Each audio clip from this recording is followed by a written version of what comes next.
What is going on, everyone? Mets Talk with Hayden J here. What's going on, everyone? Hopefully you all could hear me well. I know I was having a little technical issues at first, but what's going on, everyone? We got a great stream ahead for us today. Hopefully my audio isn't too blurry. Just let me know in the chat if everything is fine, if you guys could hear me well. So yes, just let me know in the chat quickly if you guys could hear me well, if the connection is fine. Just drop a like or a comment or whatever, please, if you guys could do that. I'm a little laggy. Oosh. Is it bad? Let me know if it's really bad, the lagginess. Yeah, it says my I know I'm having some poor weather right by me now. All right, well, we'll try to toughen it out. Hopefully it's not too bad. Otherwise, I would really suck if it was. Let me try to read the damn comments if I could, because it's not coming up on my computer. So just give me a minute. Yeah, please make sure, give this video a like, comment, all that great stuff. Just give me a minute. Let me see.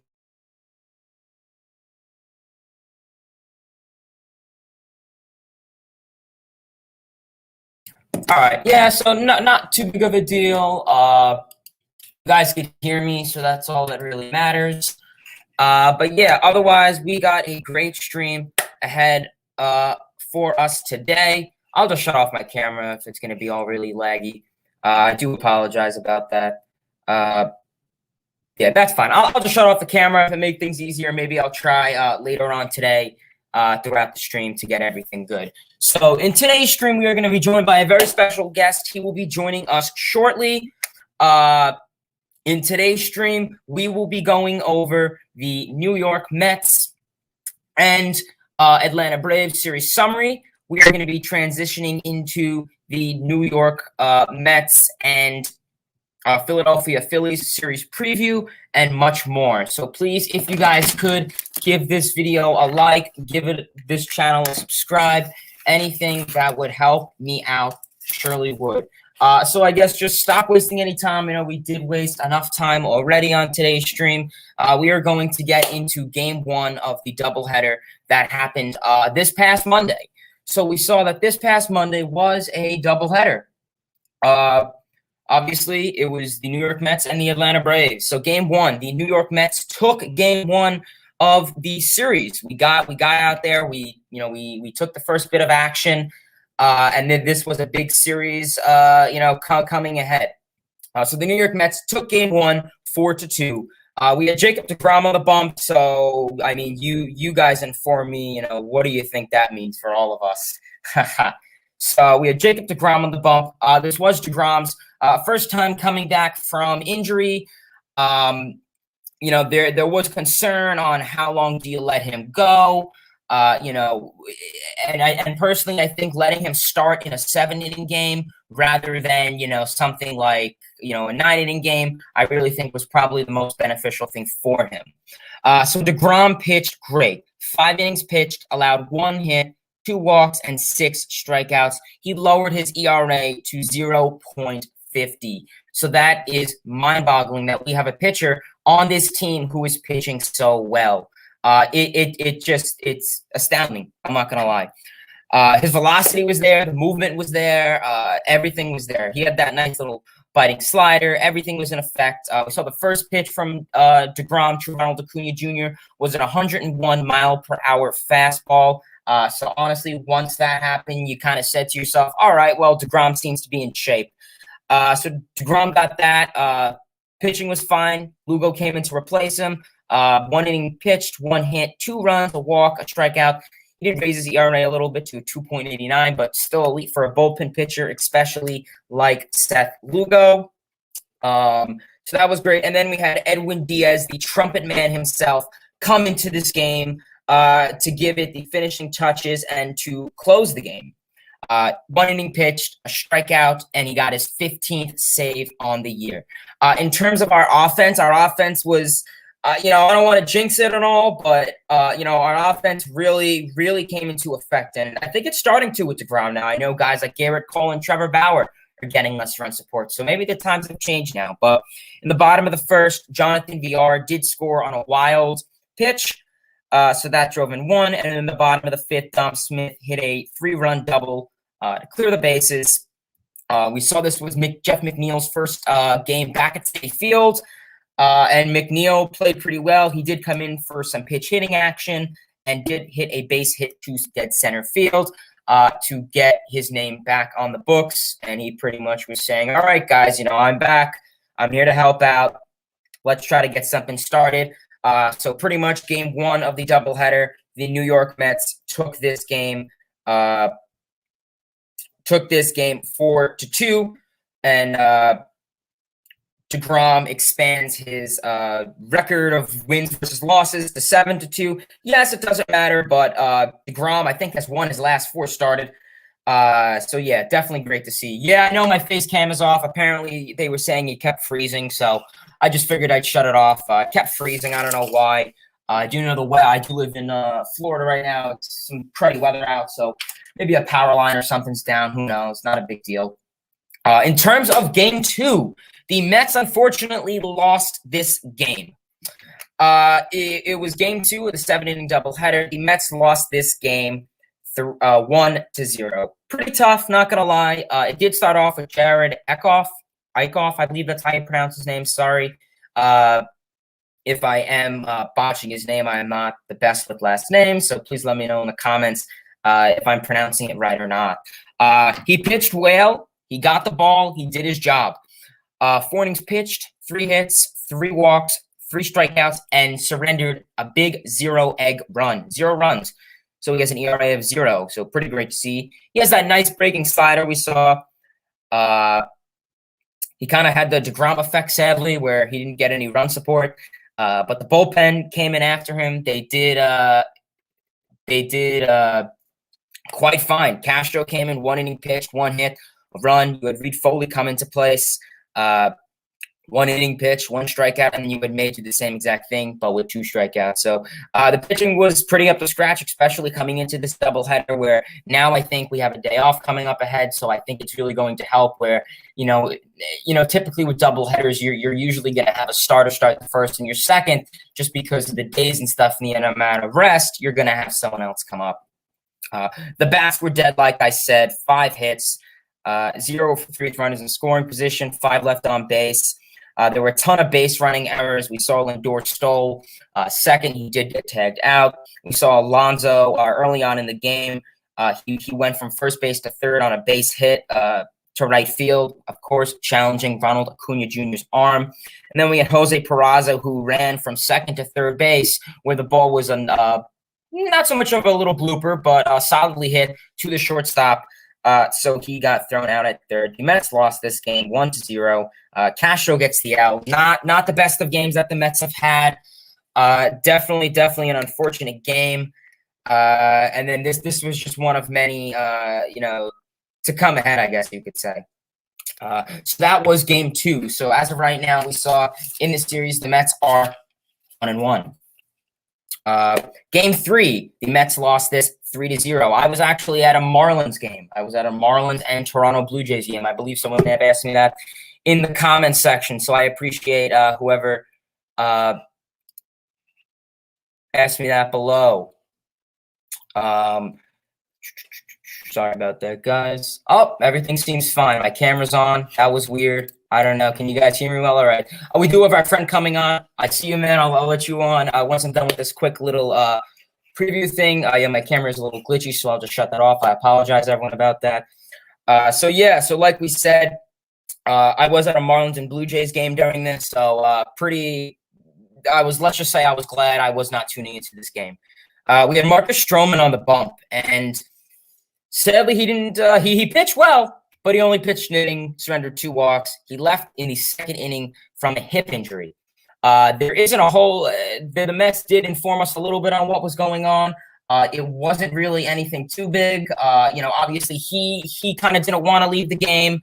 But obviously, of course, James McCann more so pressured him to, as well as Luis Rojas, the trainers, and the pitching coach, Jeremy Hefner, just because of, all the injuries going on.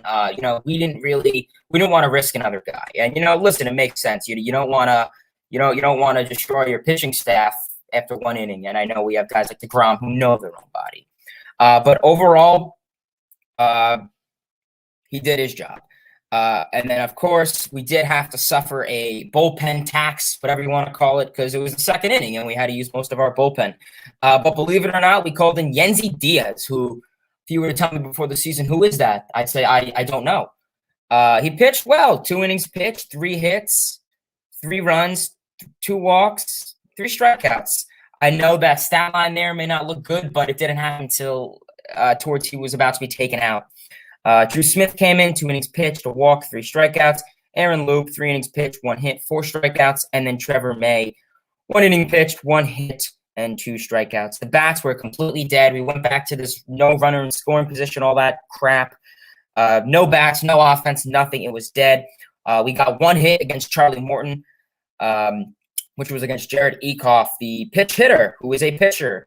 In the bottom of the 5th, he did hit a base hit, blooper single, whatever you want to call it. It was charged as a hit, not an error, obviously. So that was the 1 hit. And then, obviously, we did get a second hit, double down the line from James McCann in the bottom of the 9th to start a rally. We could not get the job done. 2 hits, over 5 runners in scoring position, 6 left on base. I was not super happy on this. Overall, this was a very tough game. This kind of gave me vibes of how, when the first season started. So definitely very, very exasperating, I will say, but then now we got to get into some better news. Game 4, which was last night's game. I was pumped on that. The Mets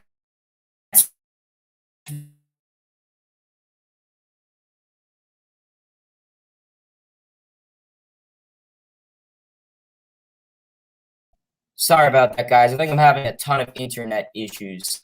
Yeah, so like I said, the New York Mets won 7-3 last night's game.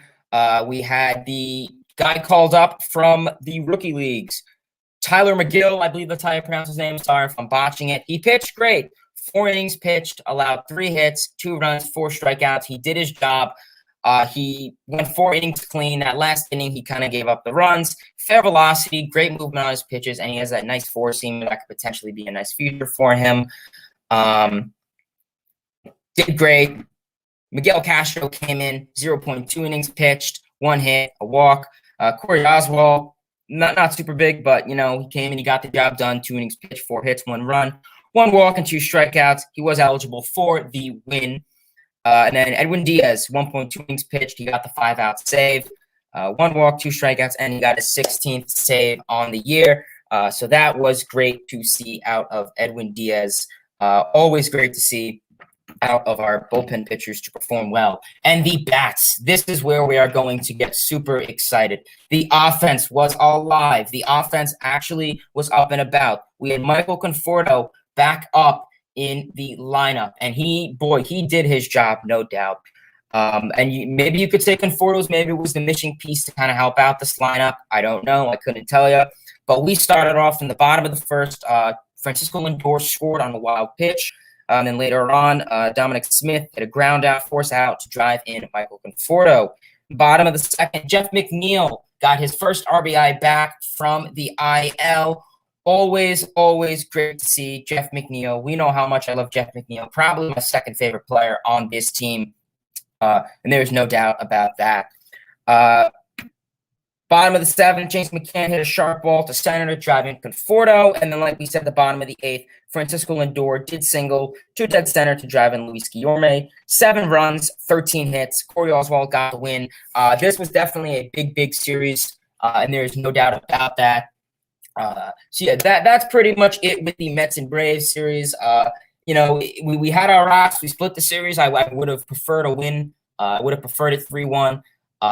I wasn't fully watching the series, to be honest with you. I was on vacation, and I was at another game, so I was able to scratch up all my knowledge and all the recaps briefly, so I know that way. I do know my knowledge on the series is a little dull. That is why. So, yeah, that is it with the New York Mets and Atlanta Braves series preview. Momentarily, I'm going to let in one of our great friends to the channel. Hopefully, I don't know if many of you guys know him, but he's a great dude, great Phillies fan. And we are going to let in Philly's Hot Stove. I think he looks ready, so we're going to let him in. What's going on, man? Can you hear me? How you doing? Yeah. I'm doing well. I'm doing well. How you doing? Doing well, man. Like your recap. I appreciate it. I appreciate it. Yeah, I think there's a couple technical issues. I don't know what's going on. I don't know if it's me or it probably is me. But yeah, we'll try to pull through it, though, no doubt about it. So yeah, I guess if you want to give a quick little spiel about your channel, whatever. Yeah, like I'm Phillies Hot Stove. My name's Luke, and I recap every Phillies game, and I also cover some news. And I actually just came out with a video today. It's going to be uploaded. I'm going to make it public as soon as I get off of here. So talking about the future of baseball. So I hope you all check out the channel, Phillies Hot Stove Videocast. All right, so please, everyone, check out his channel. Yeah, he's a Phillies fan, but you know what? We like all fans. Marlins, Dodgers. I mean, I have a million hats. So yeah, please check out his channel. He's a great Phillies fan.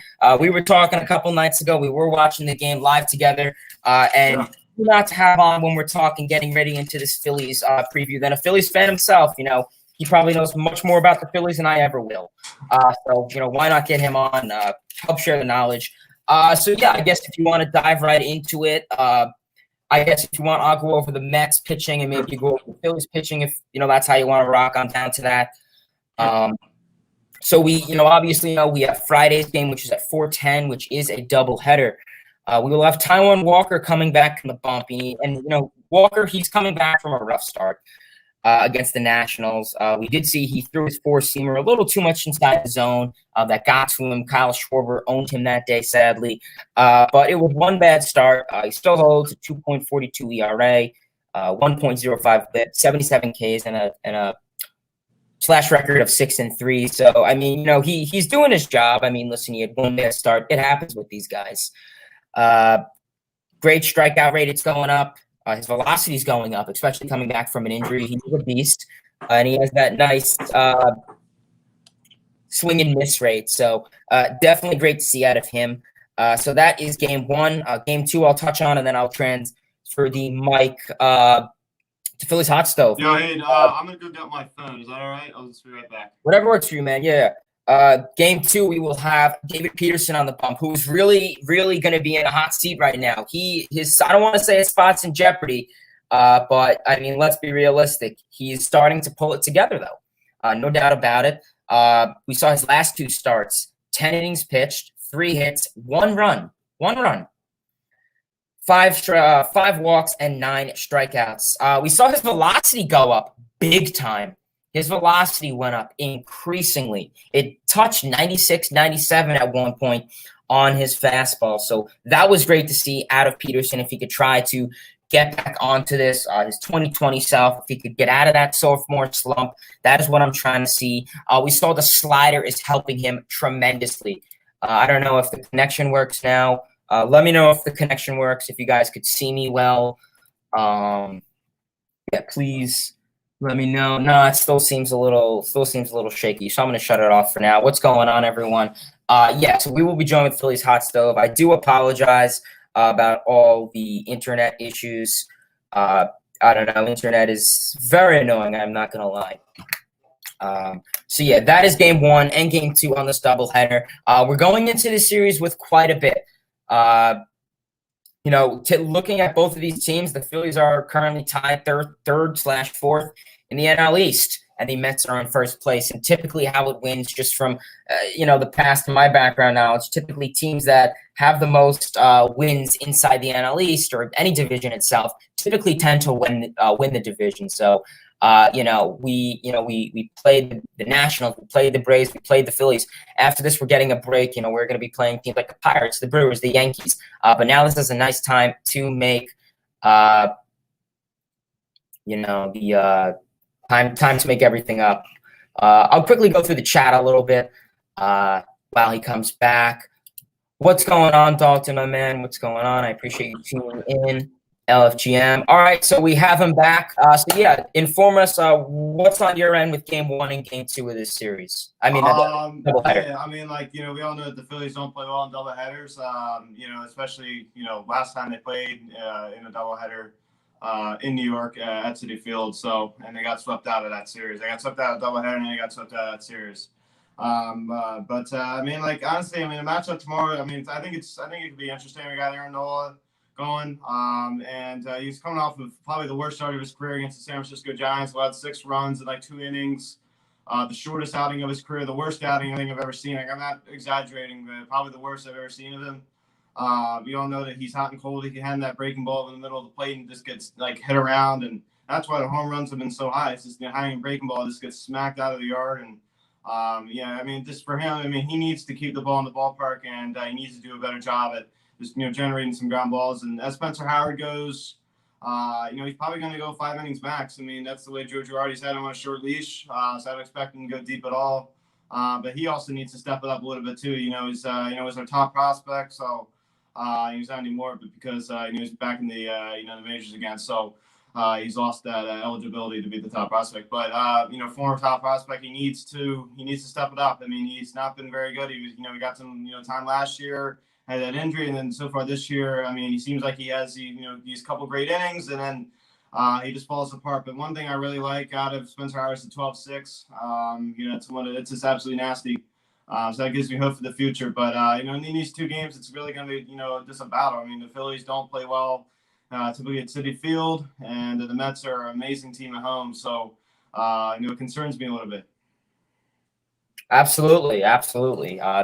Great points. I don't know if you heard before, but I pretty much said how important, the division, rivalries are. Yep. We know the Mets and Phillies have a great rivalry. We don't know if it's going to be, hot tensions. I believe the last time they played was the whole Alvarado incident. Yep. That was the last series, I believe. Yep. So definitely be, a great series overall. And why not start with the doubleheader, get things started. Going on to Game 3, which will be Saturday's game, we have Jacob deGrom on the bump. I probably don't need to talk a whole lot. Jacob deGrom is coming back from the second start. This would likely be his first full start coming back from, the shoulder tightness that he did suffer. We saw that he did come back, but it was a 7-inning doubleheader. So this will be deGrom's first start coming back to a full game. It's going to be something for him. No doubt about it. Like we said, his velocity is great. I mean, this dude throws 100, 101, 102 miles per hour, first pitch to the leadoff man. So he has great stuff. He has a great arsenal, great mechanics. He knows his body well. So he starts to, get shoulder tightness or, whatever it is, he'll pull through it. So I don't need to talk whole long about deGrom. So yeah, what's going on with the Phillies? Zach Eflin, he's inconsistent. I mean, one thing I do like about this team is, sort of the a couple punches have gone in rotation, especially if, Nola could step up and, if, the 1-2 punch with Eflin and, 1-2 punch with Nola and Wheeler. But, with Zach Eflin, another good duo is Wheeler and Eflin too. And if Eflin can just step it up a little bit, and be a little more consistent, that's always been a problem for him. He's coming off of kind of a rough start. But the start part of that, he's very, very good. So he seems to be a much better pitcher at home. His record isn't great this year, but I really don't pay that much attention to the record. I just don't. But he really got hit around at San Fran. Gave up a lot of home runs. That was one thing. I mean, this Phillies pitching gives up a lot of home runs. So Eflin again, like I was talking about before with Nola, Eflin needs to keep the ball in the yard. So he needs to stop allowing so many homers. Absolutely, and you can bring that the dead ball up, right?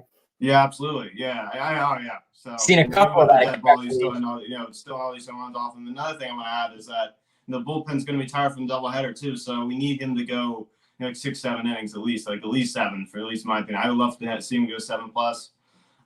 Especially since for both squads, right? For you guys and for us, our bullpens are really gonna be tired. Absolutely. And I know Citizens Bank Park has a short wall in right field. Oh, yeah. So, you have guys like Michael Conforto coming back who are, have that opposite field power. So maybe we'll have to see with that. But like we said, that is Game 3. In terms of Game 4, we will have the former Philadelphia Philly coming up for the New York players going against the former squads. Yeah, that is true. He pitched well against the Braves. He has average velocity. He has that nice four-seamer that has some nice sinking action, ground ball and fly ball pitcher. So As we know, Mets defense needs to be on point, especially now with McNeil back. That's actually a plus. And even the bench mob, their defense was definitely up to scratch. And he has that nice slider that results in swinging in misses. So this will be a big game for the Mets. Typically, especially if, it's a 2-1 matchup, especially going into. So overall, this will be a very important game just to close things off. So what's going on with the Phillies? We got the former Met, Zach Wheeler, on the mound. He's coming off a rough start against the Nats. I was at that game. For a lot of pitches, couldn't really seem to get a good command. Couldn't really seem to locate the strike zone. He's had a lot of guys, couldn't really put him away. Couldn't really get that swing and miss. And we all know that he's been really racking up the strikeouts this year. He's kind of inconsistent with that department. But this year he's been very consistent with the strikeouts. He's probably a strikeout kind of guy. I love his fastball. Even after coming back from TJ, could still top out around 99. You even see him even hit triple digits occasionally. And I'm a really big Zach Wheeler guy, and going against his former squad. Last start he had against the Mets wasn't very good at Citizens Bank Park, but hopefully, he could do what he did last year at Citi Field in his return. So I'm really excited to see what he's got to see him rebound after a rough performance against the Nats the other day. So he needs to step it up after that start. But all in all, he's been great this year. He's going to make the All-Star team. And as you talked about with Jared Eichhoff, he was good for a couple starts for the Phils in 2019. Has some injury problems, but I think that's a solid option for the Mets. Absolutely. Yeah. Overall, that is the Mets and Phillies series recap. Overall, this is going to be a very, very important series for both teams. As we know, the Phillies are, I believe, how many games under 500? 2? 3. 3 games under 500. The Mets are, I think, over at least 8 games, 7 games over 500. Right.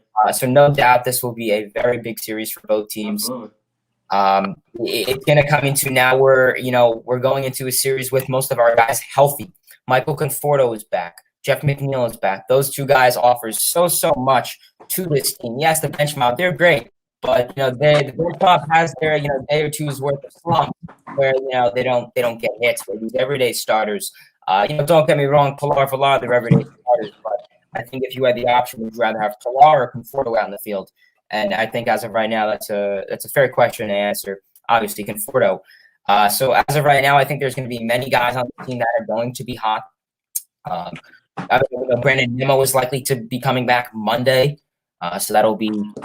Series is over, sadly. He's a great on-base machine, definitely help out this team. But we know Francisco Lindor is getting very hot. I think someone said before, he needs to be consistent, and I agree with that. We have, Michael Conforto, who's getting hot. He's going opposite field. He's taking the ball off the middle. He's really striving and doing his job. Conforto, first game back, he did well. Does that mean he's going to do well his second, third game back? No, but I think it's, have some ambition, have some positivity on him. And then obviously Jeff McNeil, who, he's really coming back. Both of those guys' stances were very different. Obviously, that is related to the hamstring. They don't want to put pressure on it. So I'll tell Conforto this: whatever stance he was doing, we know he wasn't crouching as much. Whatever stance he was doing in the Braves series, keep doing it in Philly. Because do it for the rest of the season if it's going to work for you, my man. And that's one thing we've seen at Conforto is, he has to change his stance a lot. He did it in 2020 with his elbows, and it really made a difference. So yeah, that's overall with the Mets and Phillies. I don't know. I mean, we know the Phillies, Bryce Harper are getting very hot. Yeah. Good factors are deep. Yeah.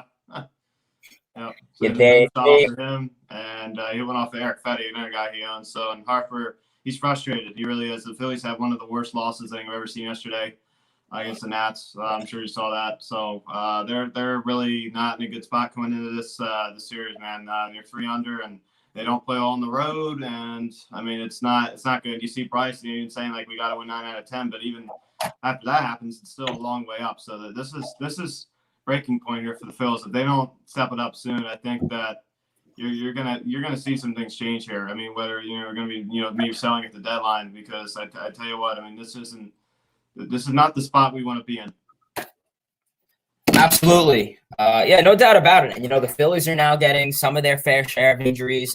Not as severe as the Mets, obviously, but the Phillies have been getting them quite a bit. Right. Absolutely. I mean, Segura's out again, and Didi, I mean, it just seems like he's been on this rehab for, forever. My goodness. I mean, he's just been on here for so long, and, down Lehigh Valley. So, I mean, he just can't come back fast enough. And, even, Bryce was hurt for a little while. And I'd say one guy that has been healthy, has been Reese Hoskins this year, but he's just been so hot and cold. And even JT's kind of been inconsistent. I'd tell you one guy that has been consistent for us has been Harper. It's hard to believe. I mean, he had that really bad stretch there a little bit of while in May. But he was playing hurt. But, I mean, he's not a really consistent player, but he's been consistent this year. He's going to make the All-Star game unless something changes over the next 6 hours or so, which I don't think it will. So he looks like he's going to move on to phase 2 of voting. So Harper's had a good year for us, but, we need the rest of the guys to step up. Alec Boehm's starting to step it up. He's starting to hit for a higher average. Slugging's going to get there at some point. He's kind of being a little bit of a singles hitter right now, but he seems to get those extra base hits. I mean, I'm expecting him to hit, 25 home runs. He's not that kind of guy, even at his best. Yeah, man, this team, it's so inconsistent. It's just so the bullpen's terrible. In some ways, not bad as it was in 2020, but it's still not very good. Maybe average at best, but at times it just looks terrible, especially yesterday. Absolutely. Now, I guess, we'll get into the comments a little bit. I do apologize to everyone. I know the stream, I've been having some internet issues. I'm not really sure what's going on. Cruddy weather today, so definitely a case of the blues. I do apologize to everyone. Usually with the Mets and Braves, I was away, so I wasn't fully watching the game, but always great to have another person on the channel. And sucks about the face cam. I just figured I'd leave it off to prevent some distractions. So I guess if you want to get into some comments, I'm sure there's a couple of Mets, Phillies, a couple of general baseball questions if you want to get into them. What's going on, Rob? Change the game, please. What's going on, Consumer Cellular, Z Sports Cards, Dalton, John. Consumer Cellular, what's going on? How was the game? Yeah, I appreciate you remembering, man. I did go to the 2 games in the Marlins and Blue Jays. It was great. I did get 2 balls. I got a toss-up from Teoscar Hernandez, and I also got a toss-up from Alek Manoah, one of the Blue Jays rookie pitchers. So always great to see. Marlins Park doesn't have a big fan base. The stadium was, to an extent, pretty empty. I'd say there was at least 15 to 10,000 people in the stands. Wasn't a whole lot, but you know what? It's great to see. I had a very enjoyable time, no doubt about it. I appreciate you remembering, man. It means a lot. What's going on, Michael? I actually got a couple comments here from Mechanic Matt. I don't know if you're still here. The Phils. What do you think of Joe saying he wouldn't mess with pitchers on the mound about sticky stuff, and then goes back on his word and does it to Max Scherzer 2 times? Yeah, well, yeah, Joe has definitely had his fair share of mistakes this year, and when we hired him, I was a big fan. But yeah, I mean, he's definitely been disappointing in some ways. And yeah, I mean, he's just trying to rattle Max's cage. We all say things that, typically, kind of contradict ourselves at times. But I wouldn't read too much into that. And we got another comment.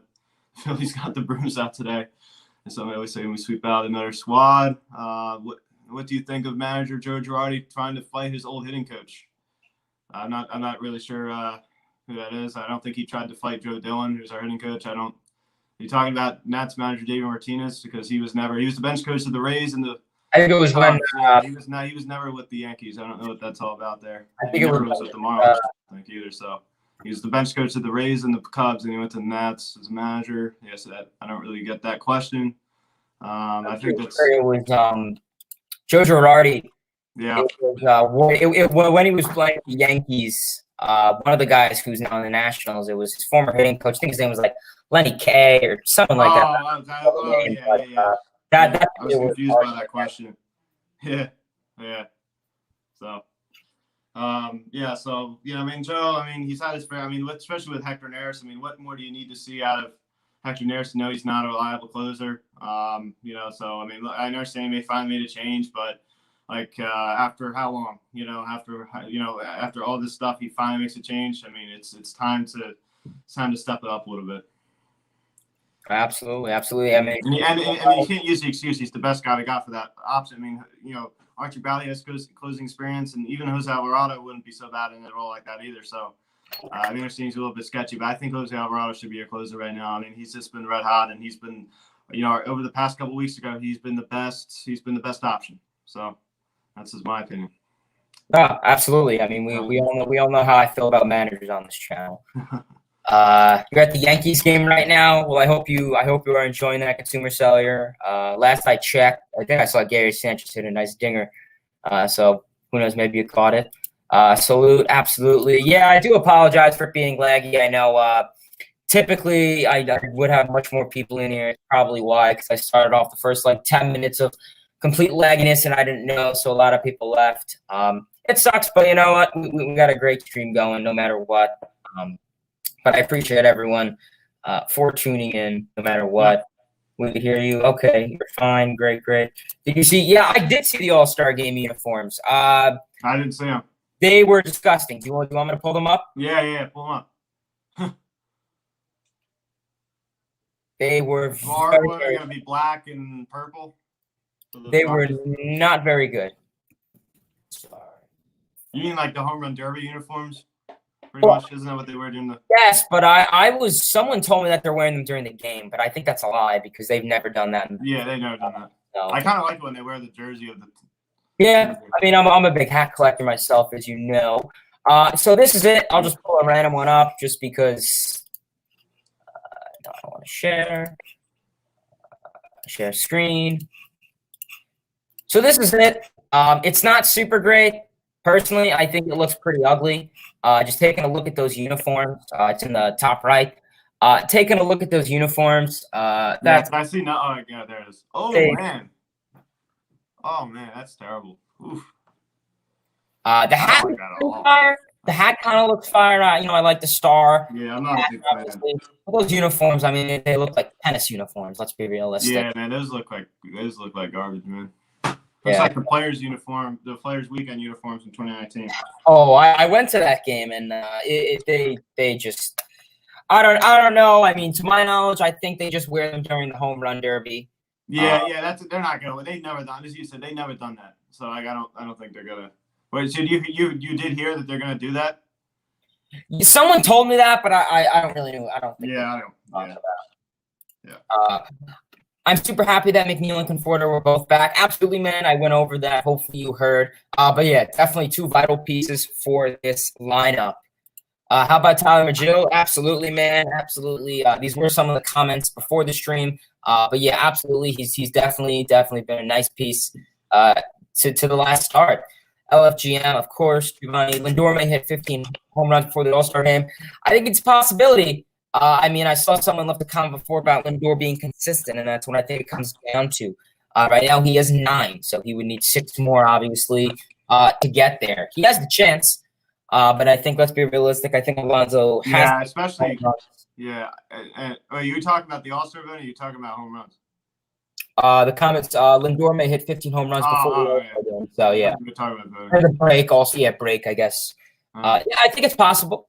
I think realistically he'll probably finish, if he keeps being, this inconsistent guy, maybe 11, 12. But if he could be this guy, listen, I don't care for home runs. Just put the ball down the middle. LFGM, absolutely. Appreciate you tuning in. Connor, what's going on? Oh, Jeff Murray, what's going on, man? How you doing today?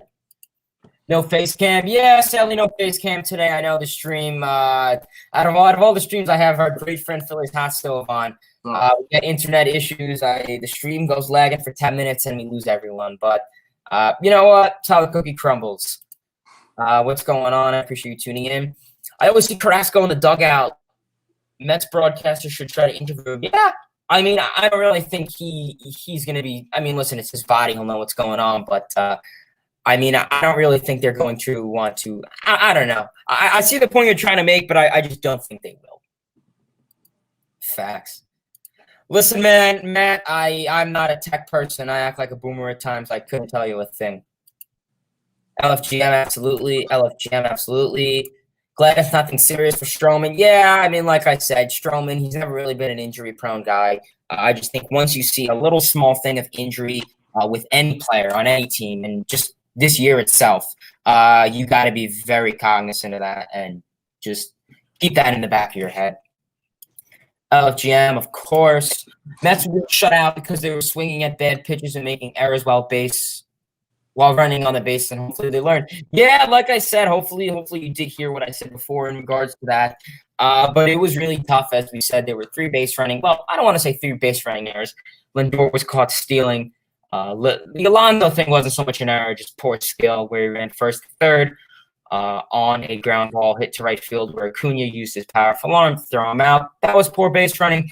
And then the Jose Peraza obviously was terrible base running. You're running second to third, where it's a ground ball hit to the shortstop. So simple stuff like that really messes it up. And then I think, Louis has to be tough on these guys. We saw David Ross kind of lost out on Javier Baez last week for that base running mistake. So I think listen, Louis he needs to talk with these guys. He's very gentle. Phillies fan, he's a great Phillies fan, John. I'll tell you.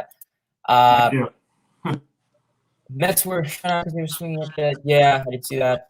I've seen his channel before. All right, great to hear. Yes, please feel free to check out his channel. Great stuff.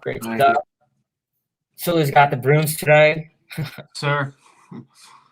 Yeah, we did see that. I love saying that. We did see that. What's going on, Fly Reacts? It's all good, brother. No problem, no worries. Don't say sorry. Listen, whatever works, guys. Hey, guys. Lindor, this was the comment that I saw. Yeah, it's about Lindor being consistent or not. And that's something with all guys. I mean, like we said before the season started, I literally said Lindor is not going to, he's not going to be this 2018 guy or prior guy. He's going to have his fair share of struggles. And I think that's really the issue. Is it's a whole new city. And I mean, listen, is he ever going to be worth this $341 million? Probably not. I could see him being an average 20 home run guy, 280 batting average, 70 RBIs, and 10 stolen bases. Sure. Maybe 20 stolen bases. But it's tough. It's a whole new city. And I think the problem was, and you guys see my earlier video that I said, you're looking for Francisco Lindor. In 2018, that was his last kind of full season where he played up to scratch. 2019, he started the first half great. Second half of 2019, he really slumped. He really was starting to lose his rhythm. And then 2020 came. In 2020, you don't like to judge people, but I think you had the 2019 half on your side. Do I think he'll wake up? Yes. I hope he wakes up this season rather than next season, because all off season, the concern and top is going to be Lindor. Should we have gone for Correa? Oh, what if Correa resigns? What if Baez resigns? What if Story goes to the Yankees or resigns? Something like that. Yeah, I mean, like he's going from Cleveland to New York. I mean, that's a really big. Absolutely. Like that's a big market. That's going from a small market to a really the biggest sports, one of the biggest sports markets. So that's a really big adjustment for any player. Absolutely, yeah, no doubt. I mean, the press is so much different there. Yeah. I'm sure you can understand as a Phillies fan. Your manager, Joe Girardi, I'm sure he knows the press. Oh, absolutely. Yeah, the press in New York is brutal, man. Yeah. New York native. Yeah. What's up? Mets versus Phillies going to be great. You know it. GM. Hoskins, yeah. I mean, like we said, the dude hit like 4 home runs this last. He's so streaky. He's like I think he's streakier than Harper. I'm not kidding. Like that guy's the streakiest player on the team. He is. No, there's no question about it. You saw what he did in 2019. Solid first half, and then one of the worst second halves I've ever seen out of a player. Hit 170 second half. Definitely, you're gonna have the Pete Alonso Reese Hoskins battle. What's up, guys? What's going on? Ivan Dose, appreciate you tuning in. LFGM. Whoops. Sorry about that. Yeah, today was not very good on my luck. Hey, guys. Nice collab. I appreciate it. Elias, my man, what's going on? What up, Hayden? What's going on, brother? Hector Nuri sucks. Well, He does. I mean, I don't think he sucks I don't really like to use that word on here, but usually I don't really think he does in in a setup role, but I definitely think he does in a closing role. Well, I think we'd say this. The Phillies have where are they ranked in terms of ERA? Oh man, I'd say 20 bullpen ERA or starting pitching ERA. Well, bullpen ERA, I believe they're ranked at least. I'm thinking 28, 20. I mean, I'm gonna say maybe around 23, maybe. 23. All right, that's fair. I mean, I don't think it's that bad. It's definitely not good, but I think it's it leans bad, but it's not like it's you know, I'm like, you know, I think it leans bad. It's not absolutely horrendous though. Of course. Yeah. Archie Bradley is.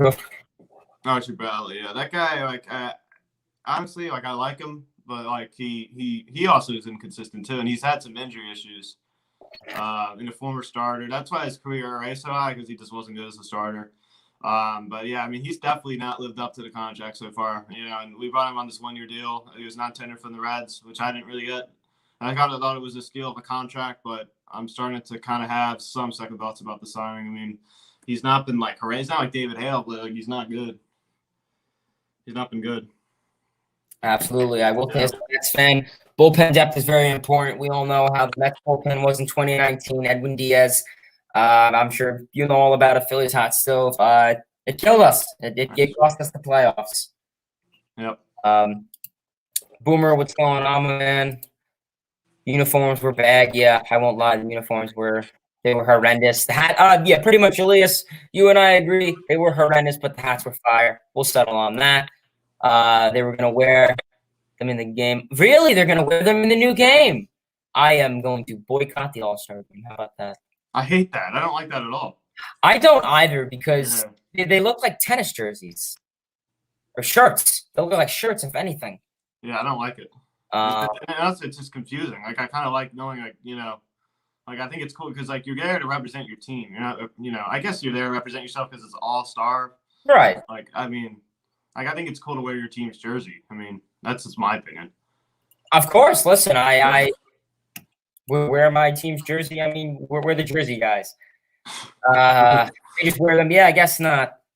I'm down the shore right now. I just brought like some. I just brought like some, like more than half of my collection down here. You know, for, you know, obviously because I wear in my videos, whatever, when I recap a game, whatever jersey the Phillies wear, I wear that in that video. So I had to bring down like a bunch of jerseys. So this is one of the ones I brought. Very cool. Very cool. Yeah. I guess we can answer this both. I mean, I'll take it from a Mets perspective, and you can go from the Phillies perspective. So Consumer Cellular says, "Hey, Hayden, LFGM, who do you think the Mets will get at the trade deadline?" And it's really tough, Consumer Cellular, because we've never. I made a video on it. Please check it out if you guys don't mind. It's tough because we look at it where the Mets have never really played a full. The Mets have never played a full 2 weeks together, healthy. We had Nimmo and Davis out from pretty much like week 2. So there isn't really an exact pinpoint location that we could decide what needs to be fixed. Nimmo's coming back. Davis is the question mark. So I think the really best thing I can come up with would potentially be a left fielder, because we all know how Dom Smith is. Dominic Smith, he has a nice, he's sketchy with the bat, if you want to call him Rhys Hoskins to relate to a Phillies perspective. Not when he goes against us. Oh my gosh. Otherwise with Dom Smith, he has terrible foot mechanics. He can't read the ball. He has a weak arm. I know someone was calling him Brett Gardner, but he's not the best defender. He's not. Brett Gardner's an everyday outfielder, where Dom, he's a natural first baseman. Why waste his talent on a team where he's not going to play first base? Pete Alonso is first base, unless the DH comes, but that's a whole other rant for another story. But overall, Dom, his defense is not good. We saw yesterday what he did. I don't know who runs like that. He ran sideways and tried to make a leaping Odell Beckham Jr. catch. I don't know who does that. Terrible foot mechanics, can't read the ball, weak arm. He could just reach the cutoff man.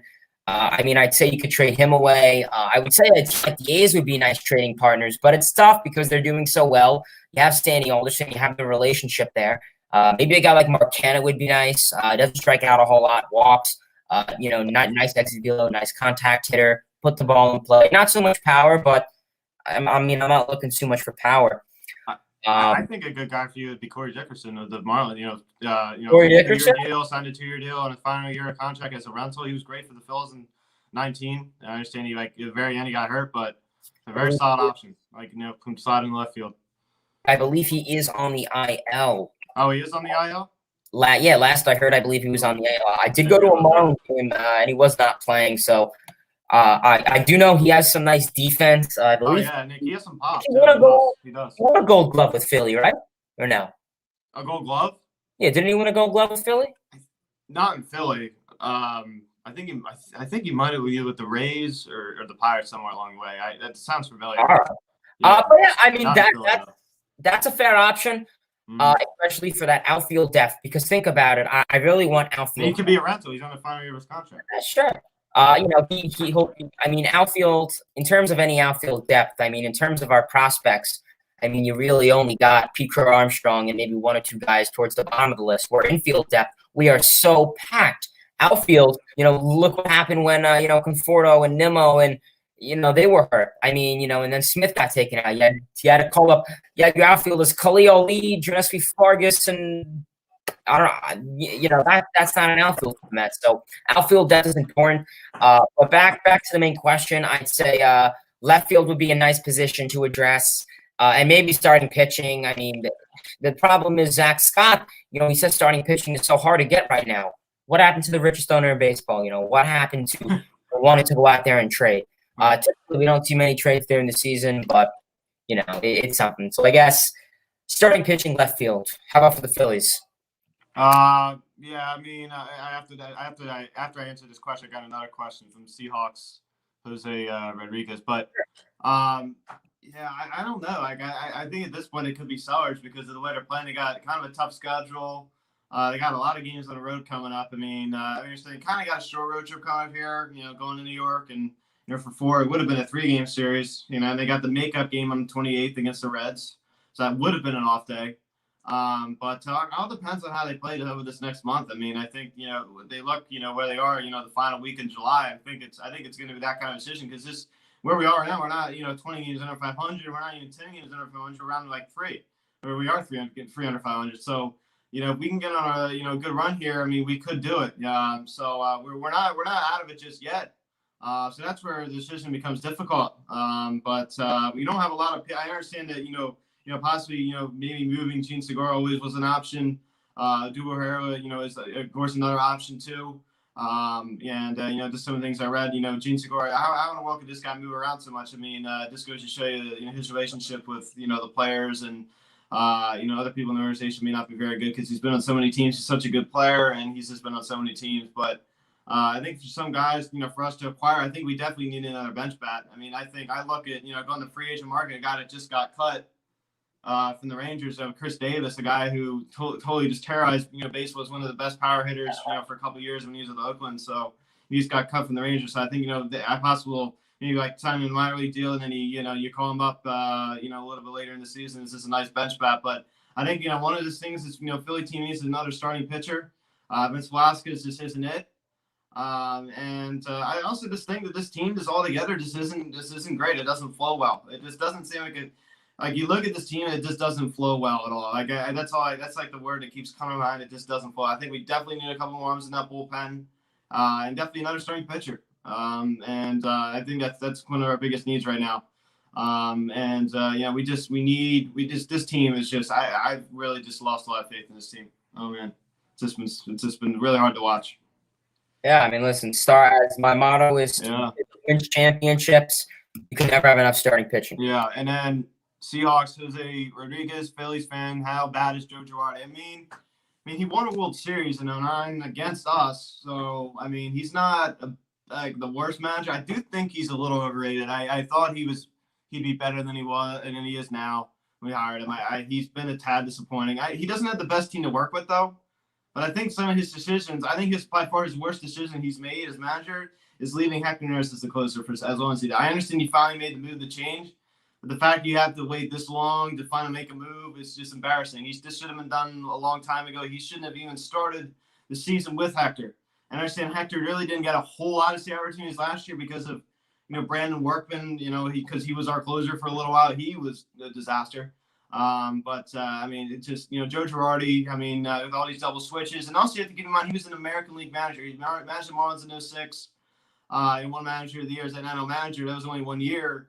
You know, he spent most of his career, you know, as a manager in the American League. So it's a little bit different. It's just, you know, he's you know, trying to manage that too. And I also think that he's still getting to know his team a little bit. I mean, last year's 60-game season, it's a little, I'm not going to say it's early at all. There's no question. It's, you know, game 71 we played last night. So, I mean, I still like Joe Girardi, but yeah, he's definitely been a little disappointing. Absolutely, absolutely. Yeah. Big James, hey, what's going on, guys? Back-to-back Hays, yes, sir. Gotta bounce. I appreciate you tuning in, Jack in the Box. Always a loyal person on the channel. Always appreciate you tuning in and sticking in from the beginning with all the technical issues.